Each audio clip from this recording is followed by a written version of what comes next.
Good morning, and welcome to Mount Vernon Unitarian Church. My name is Becky Brandt, and I'm a member of this congregation. Whether this is your first time here with us or you have been here many, many times, know that you are welcome here. We're offering our Sunday services both in person and virtually, and know that whether you're joining us here in the chapel or at home, we're so glad you're here. We gather to recommit ourselves to the mission of this church, to support one another in our spiritual journeys, to work for justice, to care for the earth, and to build the common good. It is great to be together. This morning, it is my honor and pleasure to welcome Sue Lam to our pulpit.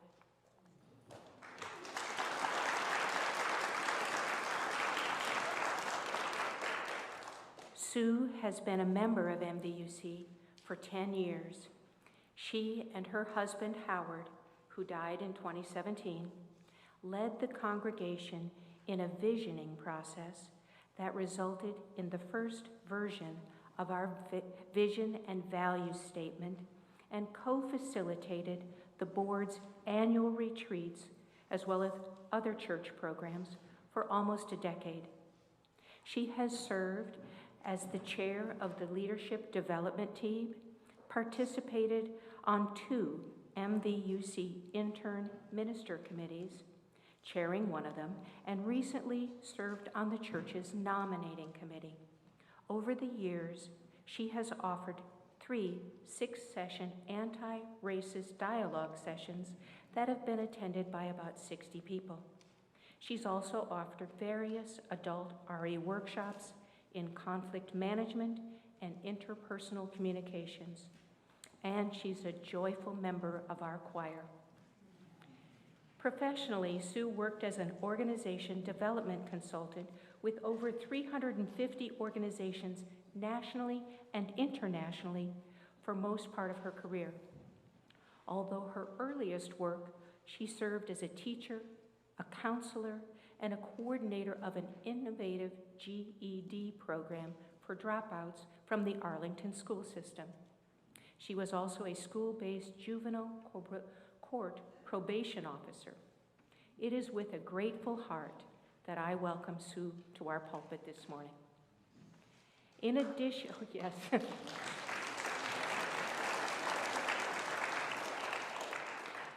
In addition, we'll be enjoying music from Ria Yang, our pianist, and our guest musician, Una Kim, and our hymn leader this morning is Steve Bogart.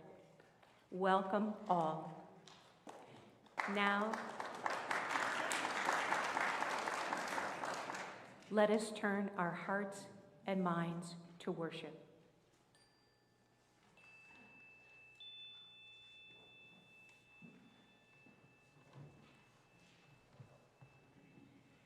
Our chalice lighting this morning is entitled Life's Sacred Dance by Joan Gianio. We light this chalice in honor of life's sacred dance of living and dying.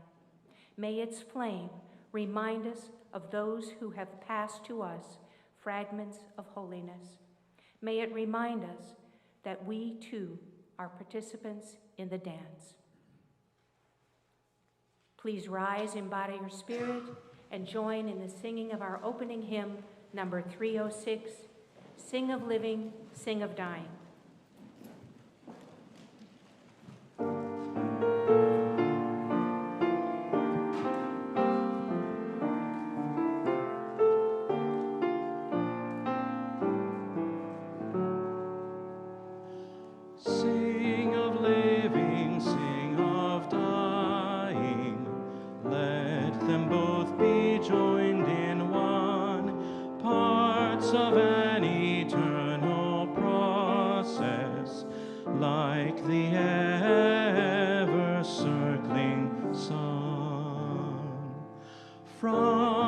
Freshness of each infant, giving hope in what is new, to the wisdom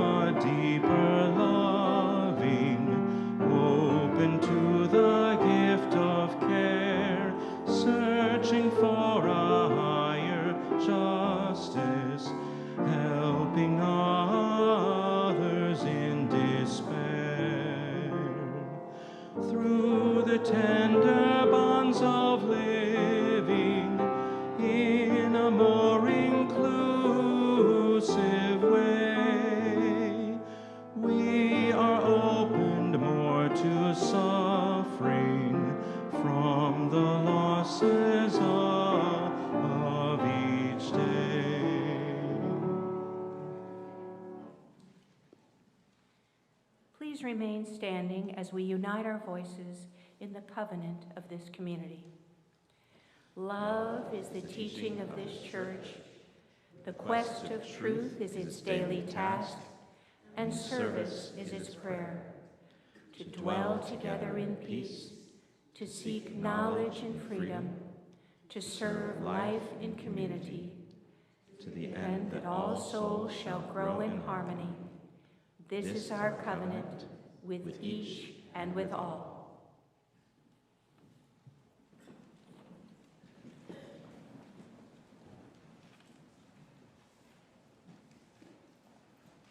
Our first reading this morning is entitled Expect Life by Elizabeth Tarbo. Do not live too far in the past or in the future. Live now.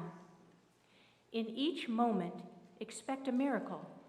10 kinds of birds at the feeder and the tracks of a fox in the snow. Pick up a magnifying glass and scrutinize that crocus.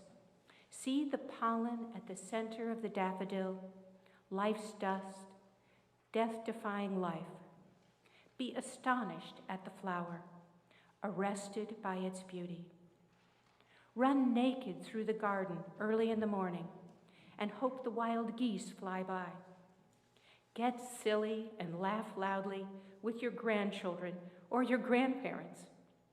Refuse to leave the dead behind, but bring their memory to all your chores and games and corners of quiet, warm tears. Know always that joy and sorrow are woven together. One cannot be without the other. If you love, know that sometimes your love will bring you tears. If you grieve, know it's because at some time you were willing to love. Do not be afraid to die today, but expect life.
We come now to the morning offering.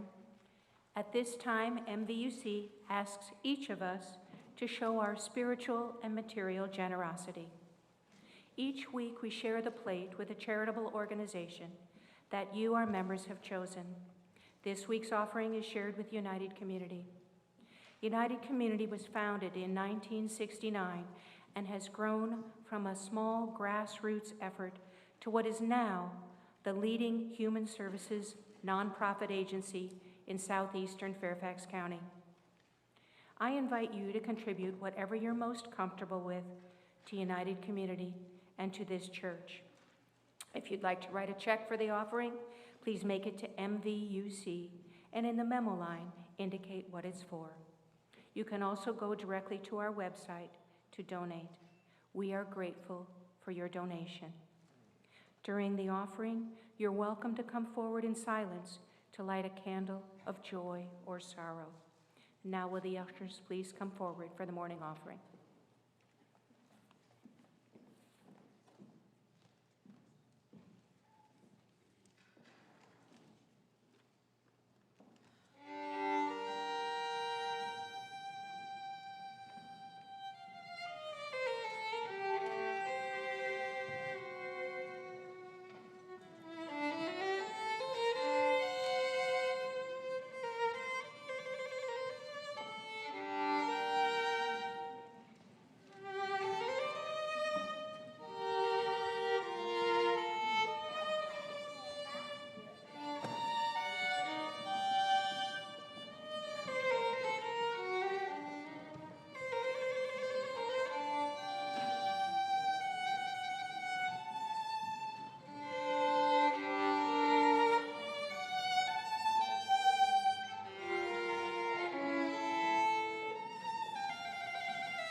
Our second reading this morning is entitled Enoughness by Dana Lee Simon. My peony didn't bloom this year. She came up nice and green, tall too, but there were no buds, nothing that was going to unfurl into her gorgeous fuchsia flowers, so big and beautiful that they always bend her to the ground. I was sad at first. I found myself giving her extra water, encouraging her in my mind. Come on, bloom, baby, bloom.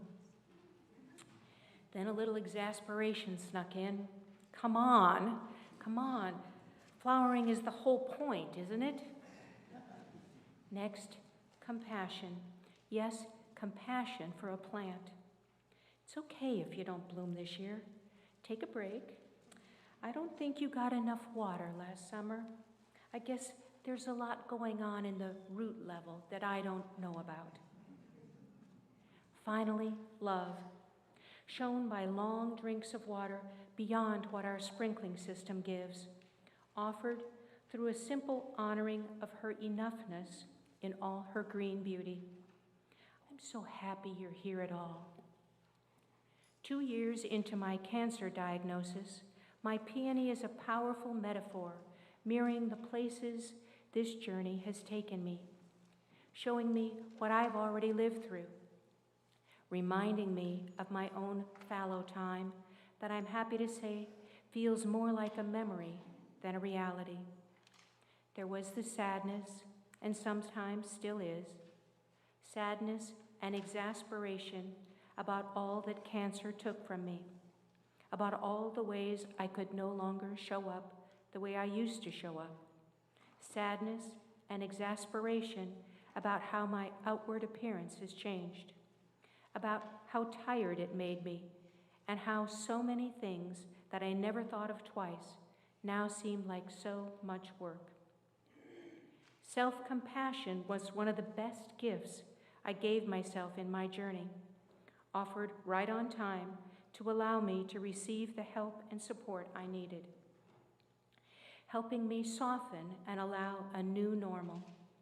I know that my own practices of self-compassion allowed me to find compassion for my peony, and the compassion I found for it has served to renew self-compassion I offer myself as I continue to go through my own summer growing season.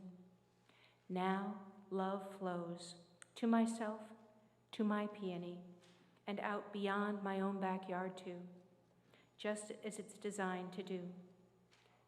My peony didn't bloom this year, and she's okay.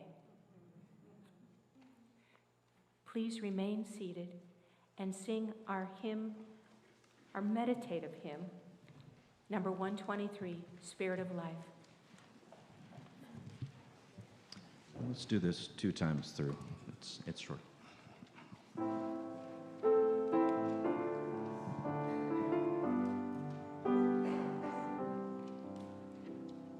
Spirit of life, come unto me. Sing in my heart all the stirrings of compassion. Blow in the wind, rise in the sea, move in the hand, giving life the shape of justice. Roots hold me close, wings set me free. Spirit of life, come to me, come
Good morning.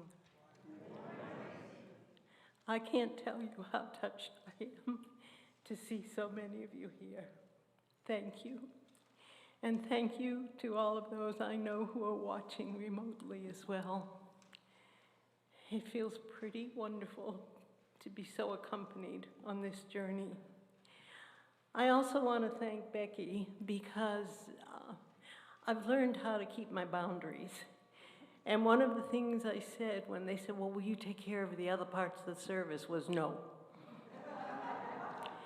And so Becky is having to do double whatever, and I so appreciate how beautifully she's done that. And to Steve for leading the hymns. Whew. September 6th, 2022. End-stage cancer were the words I heard, and I went numb. Glad that my daughter Julie was there to ask all of the questions that I just couldn't wrap my head around. What kind of metastasized cancer were we even talking about? It was lung cancer metastasized to my spine and iliac bone.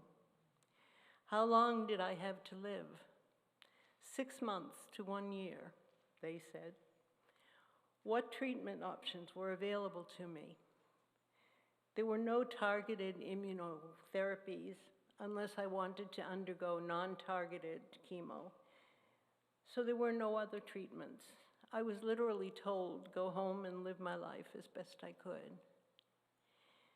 The only good news that day was that 2 weeks of radiation would make a big difference in terms of how much pain I was feeling in my iliac. And it did make a big difference. I left the doctor's office feeling terrified and out of control. I, who could always find a solution to the problem if I just tried harder, had to acknowledge that there were no solutions to this one, at least none that the traditional Western medical approach had to offer. I was going to have to look elsewhere for alternative help. So I want to talk just very briefly about my treatment plan first. With the help of a very dear friend, I discovered Michael Brofman, an amazing researcher of alternative cancer treatments from California, who sent me 18 pages of alternative approaches to consider after he had reviewed all of my diagnostic studies and consulted with me by phone, 2 days after he had done that. I felt so frustrated when I couldn't get my oncologist to even read with me what some of the approaches were. I understand they are trained very differently, but it was obvious that I was going to have to figure out what my treatment plan was. And 2 dear friends who had walked their own journeys with non-traditional medical treatments became my most trusted resources. It was easy for me to say no to chemotherapy. I knew that the quality of my living mattered much more to me than having my life extended by an extra few months. And one of the questions that Julie always asked, Julie, my daughter, was, well, what are we talking about? And they would say, well, a few months. And we'd both say no. My next decision was to commit to a very strict keto diet. Is there anybody else who's on a keto diet? Yeah, congratulations. The keto diet does absolutely deprive the cancer cells of the glucose they need to survive. I had no idea, though, when I made that decision, how hard it was going to be to make the transition to using fat as my body's source of energy instead of glucose. And it's still hard, so congratulations to you who are on it. My treatment plan also involved finding a very knowledgeable and dedicated acupuncturist who treats me twice a week, using a Chinese approach to working with cancer and a lot of Qigong exercises. I engaged in a modified version of Michael Brofman's exercise program. He had you exercising for 10 to 15 minutes every hour of the day, and that was not me. But I did do a modified program and have stayed with that. I also did a lot of meditative practices, and I learned to maneuver my walker all over the brick cobblestones of Old Town so that I could keep walking. It was during the months of October, November, and December of 2022 that I felt the sickest physically, as my body transitioned from using glucose to using fat for energy. Along with feeling so physically sick, there was a terrible sense of urgency that I could die at any time. Those 6 months were just going by so quickly, and there were so many things that I still had to do. I truly don't know how I would have, or if I would have, and I'm not saying that lightly, if I would have made it through those early months without my incredible support system, which included my dear friend Adi, and Bodhi, our Australian toy shepherd, who came to live with me and who shared her extensive knowledge, energy, and physical, practical, and emotional skills with me. My daughter, Julie, come on, there you are, in the back, who came to every single medical appointment with me to ask all the questions I never would have thought of, provide me with her medical knowledge and help me stay in the moment instead of awfulizing, which I do very well. And she had a way of staying calm and saying, let's look at what's going on right now. And by the way, that's become one of my mantras, right now. Right now, I am alive. I am not feeling pain. I am here being supported by this incredible community right now. I also want to mention Jan McPherson, and she looks so startled, and the wonderful, the amazing care team that we have here at MVUC as a resource.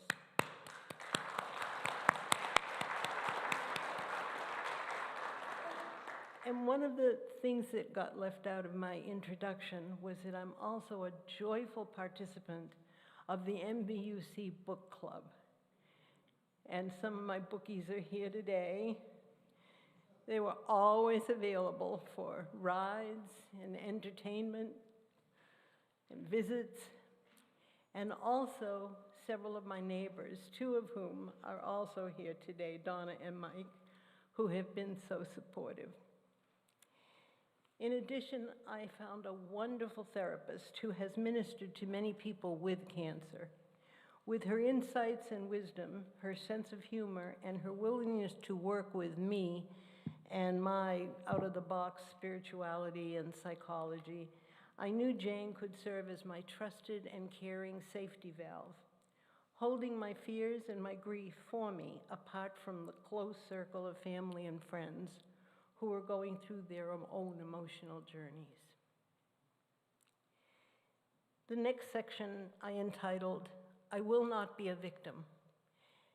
And when I think of what has been the major support for me going through this, that's one of the majors.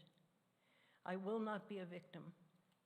Through all of this, I got clear on how important it was to me to realize how much control I had in so many important aspects of my life. My diet, my exercise, my personal boundaries, my activities, my interactions with people, and to an extent that's possible, even my thoughts and feelings. For someone who had always lived a very fast-paced life, I became overly protective of my time and energy.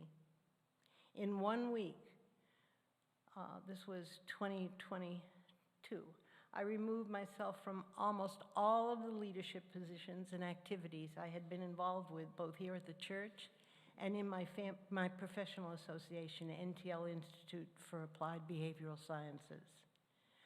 I also told family and friends from other parts of the country that I was not up to visits for last winter. For the first time in my life, I said no 5 times as often as I said yes to anything. And I focused almost exclusively on myself and my well-being. I spent a lot of time thinking about what quality of life really meant to me at this stage, and it came down to enjoying and maintaining my relationships with family and friends, and finding ways to continue to contribute, which has always been so important to me. But I needed to do it with my new reality. I didn't have the same kind of energy, so I had to think very creatively about how can I do things in short spurts as opposed to taking on great big long 6-month projects. Another thing I did that was very helpful was I asked all my friends to keep their eyes and ears open to identify musical, theatrical, political, cultural, and outdoor activities that we might enjoy going to together. Having so many friends with very different tastes in all these areas has resulted in my getting to enjoy a wonderfully diverse set of activities, some of which I probably never would have ever known about if I hadn't asked for what I wanted, which was another big learning. Another change I made was to find ways to make my small world larger, is the way I conceptualized it. I had previously done a fair amount of global traveling, both for my work and for pleasure, and had also gone on 2-mile walks every day, enjoying all of the seasonal changes greatly. Now I spend a lot of time, more time, in my own patio, sometimes taking a half an hour, just sitting, listening to the birds, watching the clouds, or noticing the daily changes down to the opening of individual flowering buds in my planters. I haven't tried running naked through the garden yet. Not sure where I'm going to go with that one. But I often have the sense that I have just spent a period of time almost in a time warp, which is such a new thing for me. I remember sitting around the 2022 Thanksgiving table with my kids and grandkids and thinking about how this was likely the last time that I would be with them for this kind of celebration. Whenever I depressed myself with that thought, I reminded myself that right at that moment I was alive, enjoying talking with them, playing the competitive team games that we like to engage in, and eating as much turkey as I wanted, and even having 2 bites, not slices, of pie.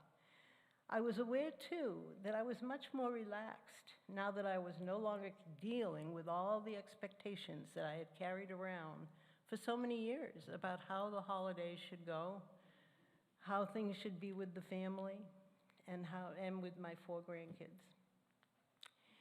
Another very important part of how I see myself managing has been to bring closure to relationships. Almost from the moment I learned about my diagnosis, I had started thinking about the really significant relationships in my life and what I needed to do to say to feel that I had really managed closure, at least for my part. I started with my son, Rob, and daughter, Julie. While we had always had pretty close relationships and were able to talk about most things, there were a couple of issues I still had deep regrets about from the time of my divorce to their father. I wrote them each a long letter, telling them how sorry I was about the issues and wishing that I had been able to handle things better at the time. Originally, I was going to give them the letters on my death, and then I realized, no, I really wanted them to have them now so that we could have some discussion about what their reactions were. And we did. And I think that our relationships have been even better for the conversations which we've had since then. Then I thought about what I wanted to say to my 4 grandkids, Scout, Gray, Cal, and Evan, who are all in their 20s now. The idea of doing some kind of my life story just was absolutely overwhelming. No way, 83 years. And I can remember, most of my sessions with my therapist have been over Zoom. I can remember leaning forward and saying, no way, I am not going to cover 83 years. And then I said, and who says I have to? Only me. And I said, what I want to do is just pull out the chapters, the things that have really made a difference to me and made me who I am now. That's what I want them to know. So, some excerpts from the autobiography that I'm never going to write got written. And with the help of Adi, who is doing a little illustrating for me, they're almost done now. There were also 3 close friends with whom I had some cleaning up to do. And when they came from various parts of the country, we did that. At that point, I was feeling pretty good about everyone, except my one sibling, my younger brother, Marty, who lived in Sacramento, California. While we had almost always maintained a cordial and loving relationship on the surface, it felt mostly transactional to me, and I had a strong desire for us to get to know each other more deeply at this point. Very unexpectedly, he became very ill in May of this year, and he died on September 7th.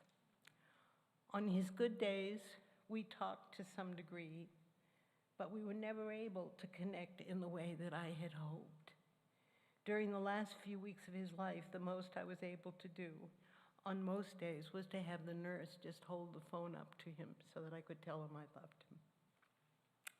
I am still feeling, as you can tell, a lot of grief and loss, and I wish so much that we could have gotten to know each other more deeply. So, how do I live with the knowledge that I'm dying? Each of us responds differently to life's challenges. I try my best to find some kind of balance. I think of it as sort of living in this space, some kind of balance between accepting day-to-day reality of living with the diagnosis of terminal illness without totally giving up hopefulness, because I believe that our energetic thoughts do influence the universe. So there are days when I hardly ever even think about having cancer. I've been blessed with not much pain and not much illness from the cancer. I'm 83 years old, so I ache all the time, and like we all do. And I have COPD, and I have peripheral neuropathy. So sometimes I'm not in such great shape, but I am still not feeling sick. Knowing that I have done all that I know how to do to keep from feeling like a victim has helped me to stay grounded and to feel proud of myself for living the best life that I can. Having this illness has mellowed me out, helped me understand what's important and what isn't for me, made me so much more appreciative of the wonderful support and love with which I'm surrounded, and it's increased my compassion for us all. As I finish, I want to share with you, I've been thinking a lot about what are my life wisdoms that I wanted to share with the grandkids. And being compulsive, I forced myself to think only of 10. So I've been thinking over the last year of the 10 life wisdoms that mean the most to me, at least right now. And that's what I'd like to share with you as I finish. These 10 important influences have helped me live my best possible life, keeping me in right relationship with myself, the people I love, and my community during this phase of my life. Number 1, do whatever you have to do through therapy, journaling, reading, talking with friends, spending time alone in nature, meditating, whatever, to get to the point where you truly love yourself. Only then can you truly love others. And number 2 is sort of a correlation. Truly loving yourself and others does not mean that you or they have no faults, fears, or rough edges to work on. Rather, it means that you can acknowledge these human imperfections with feelings of compassion and forgiveness for yourself as well as others. Number 3 may be a different thought for you. Remind yourself every day that there is no such thing as the one real truth or right perspective on anything. On anything. For reinforcement, if you are interested, you can watch Chimamanda Ngozi Adichie. It took me a long time to be able to pronounce her name. She's from Nigeria and has written some wonderful books. And she has a TED Talk called The Danger of a Single Story. Really worth looking at. Number 4 probably is not new to you. Live with a sense of purpose and joy. And find something to be kind about every day. Number 5, Howard and I always used to talk about dynamic and static relationships, and to remind ourselves that we have the capacity to grow and change literally every day of our lives. Who we were yesterday, is not necessarily who we are today. And so whoever you are dealing with, whether it's yourself, your lover, your friend, your neighbor, remind yourself to be in the moment, to say, who is this person and who am I today, not yesterday? It's a hard thing to do, but it really has a lot of benefits to it. And in order to do that, you have to truly be present in the moment and listening deeply to whatever's going on. Number 7, see if you can find the cosmic giggle, that bit of humor or irony that exists in almost every situation, and try not to take yourself too seriously. Number 8, never go to sleep without identifying everything you appreciate from the day you just lived. Number 9, and this was a real lesson for me, take the time to know what it is you truly need and then ask for it. People are always free to say yes or no in response. And finally, number 10, spirit is real. There is a force that guides this universe. Call it what you will, but know that there is something that connects all living things in purposeful ways.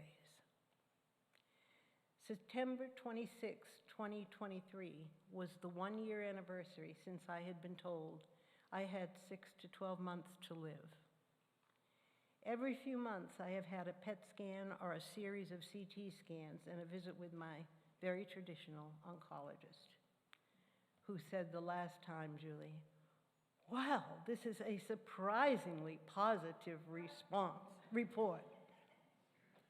Quote, "3 times now, the scans have shown positive results with tumors shrinking or remaining exactly the same size.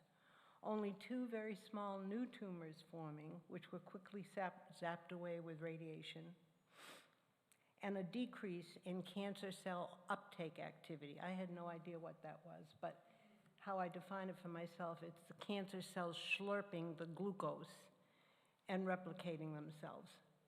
And if there's no glucose for them to slurp, they can't replicate themselves. But as I am when I started, the uptake activity was somewhere 6 to 7, and the last time it was tested, it was 1 to 2. I am well aware, though, as long as there is one active tumor, metastasized cancer can show up at any time, anywhere. So in a very real sense, I'm living on borrowed time.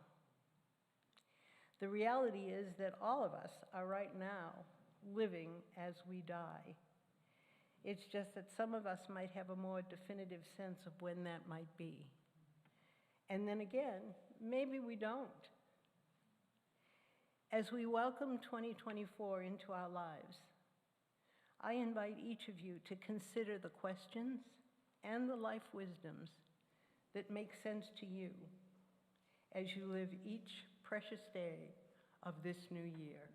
Blessed be.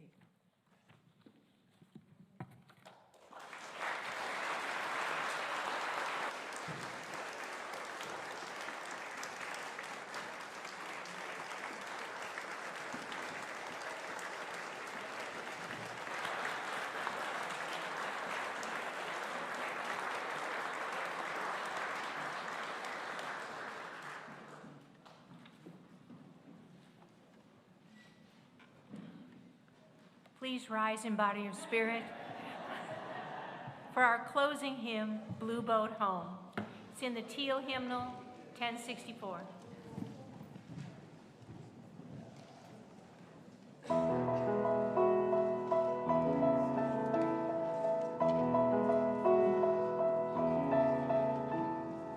Though below me I feel no motion, standing on these mountains and plains, far away from the rolling ocean, still my dry land heart can say, I've been sailing all my life now, never harbor or port have I known, the wide universe is the ocean I travel, and the earth is my blue boat home.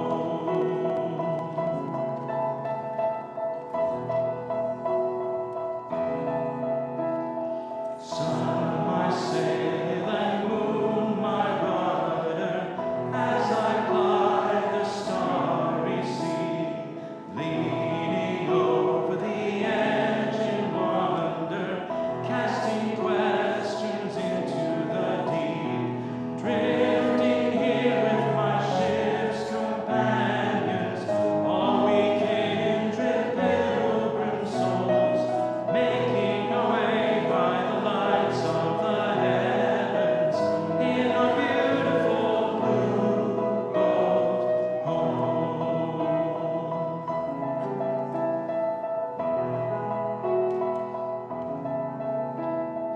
I give thanks to the waves upholding me, hail the great winds urging me on, greet the infinite sea before me, sing the sky my sailor's song. I was born upon the fathoms, never harbor or port have I known, the wide universe is the ocean I travel, and the earth is my blue boat home.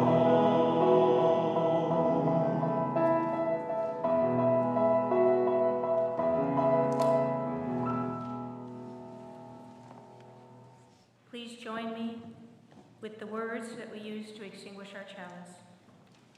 We extinguish this flame, but not the light of truth, the warmth of community, or the fire of commitment.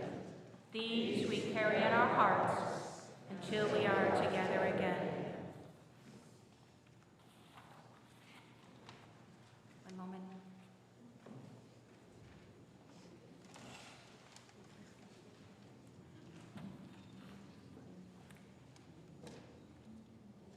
Living brings us closer to dying. Each moment of our lives brings us closer to our dying. Young or old, the knowledge of life's end is with us, growing more real, more familiar through the experiences of time and loss. Yet, what is to keep us from frittering away the time that is left to us, making it almost a matter of indifference that we have passed this way? How are we to grasp the urgency of life, to know and seize the moment that will lift us out of the mere survival into that realm where someone after us will say, she truly lived? Or is true living a day-by-day thing, the accumulation of many tiny acts that all together say, he lived? Either path will do. Sudden or almost imperceptible, They will lead us beyond self-preoccupation and protection to the safe ground of understanding and acceptance. We will come to know within ourselves the satisfaction and peace of having lived with consciousness and purpose. We will know the joy of having given ourselves to life. Amen.